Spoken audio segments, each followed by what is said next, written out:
E agora, para a gente entender como o cenário econômico do Brasil influencia na questão da insegurança alimentar, nós recebemos o economista Mauro Rochlin, coordenador do FGV MBA.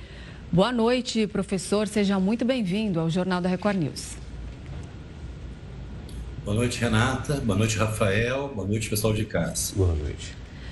Professor, a gente tem uma economia que parece agora estar controlada, está em ascensão. A gente tem taxas melhores de desemprego, o salário do trabalhador crescendo, um PIB aumentando. Temos os programas sociais aí de distribuição de renda que visam dar um mínimo de conforto a famílias muito pobres. E aí a gente vem com uma notícia dessa, se depara com essa notícia muito preocupante de que milhões de pessoas, mais de 8 milhões, ainda não sabem se vão conseguir comer todos os dias. Onde está o problema? Olha, o problema se encontra em várias dimensões, digamos assim. Em primeiro lugar, quando a gente fala de insegurança alimentar, sem dúvida nenhuma, a gente tem que pensar em renda. Inevitável, a gente vai entender que maior renda garante uma maior situação, uma maior segurança. Quando a gente fala de renda, a gente está falando de emprego, a gente está falando de salário. Então, se a gente traçar uma linha do tempo e olhar o que aconteceu, digamos que do início do século XXI para cá, do ano 2000 para cá, a gente vai ver que o melhor momento em termos de mapa da fome aconteceu justamente quando o país apresentava a melhor situação em termos de emprego. Lembro que em 2013, que foi quando a gente registrou o melhor momento, a taxa de desemprego estava em torno de 6,5%. E se a gente olhar de lá para cá, a gente vai ver que a gente ainda não voltou a uma situação tão boa, digamos assim, como essa. Então, em primeiro lugar, a questão do emprego tem impacto muito grande. Agora, sem dúvida nenhuma, a questão de programas e benefícios sociais tem impacto, se eles forem bem focados, eles também impactam fortemente essa situação de insegurança alimentar e, portanto, eu diria que essas duas dimensões, políticas públicas de um lado, emprego do outro, tem importância decisiva. Professor, quando a gente olha esse movimento, essa semana eu tive a possibilidade de conversar com o José Graziano, que foi diretor-geral da FAO. Ali ele atuou de uma maneira muito incisiva, teve a possibilidade de mostrar qual foi o desenvolvimento do programa Fome Zero aqui no país e como isso fomentou com muita magnitude a nossa saída do mapa da fome. Infelizmente, estamos ali de novo. E ele traz pontos que são muito importantes e que eles vêm de consonância com aquilo que o senhor diz nesse momento, que é uma melhora no salário, claro que levando em conta o nosso índice inflacionário e também, principalmente, os itens que compõem a cesta básica, porque as pessoas precisam ter acesso a essa alimentação. Quando a gente olha, inclusive ontem aqui debatemos o texto que foi entregue em relação à reforma tributária, ali há um aspecto para que os itens que compõem a cesta básica, eles tenham uma tributação menor, então uma isenção em alguns desses itens. O senhor considera que esse movimento de olhar para esse quesito também é um plano muito bem estabelecido para atingir também esse objetivo que é de combate à fome? Sem dúvida nenhuma, Rafael.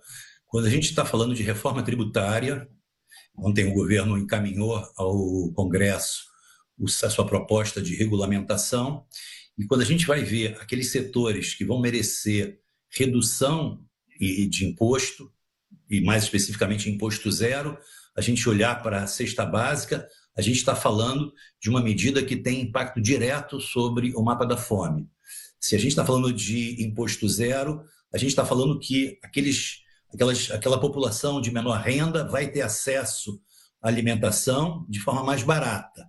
Então, decisivo entender que, sem dúvida nenhuma, uma reforma tributária que tem como foco também a redução de impostos para aqueles produtos que são os mais consumidos, para aqueles de menor renda, é fundamental para a gente pensar numa situação melhor para o pessoal que tem menor renda e, portanto, aquelas pessoas que sofrem essa maior insegurança alimentar.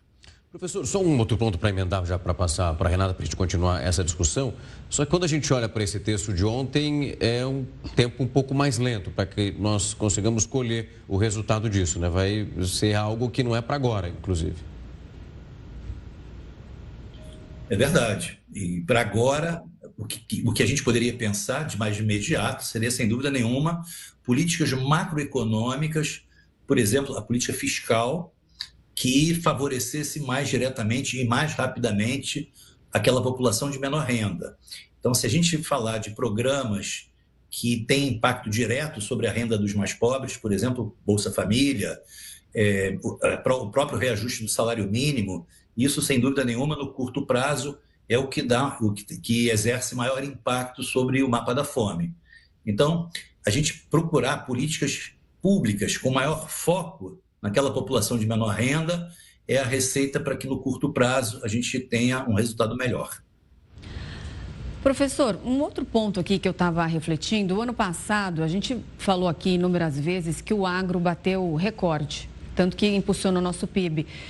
Como pode um país que produz tanto, que tem tanta diversidade de alimento, ainda ter um número tão grande de gente passando fome? Aí a gente pode falar, mas o agro está mais concentrado ali nas commodities.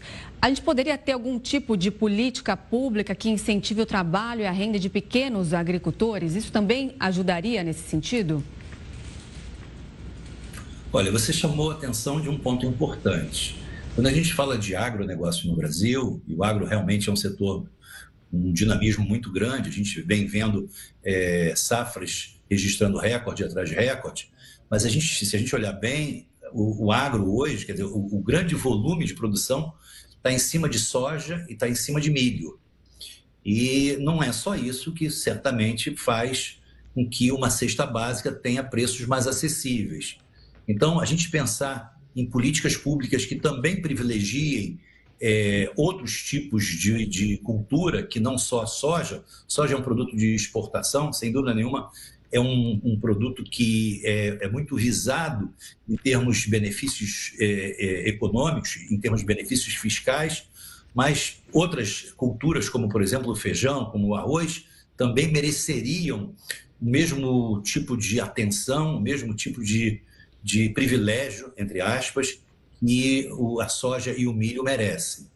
Então, de novo, aqueles produtos que compõem a cesta básica não só mereceriam impostos menores, como de fato a gente vê sendo registrado, inclusive pela reforma tributária, mas também em termos de financiamento, também em termos de subsídios, ou seja, políticas voltadas para a produção de produtos que tenham como principal cliente, digamos assim, a população de menor renda, mereceriam melhor atenção.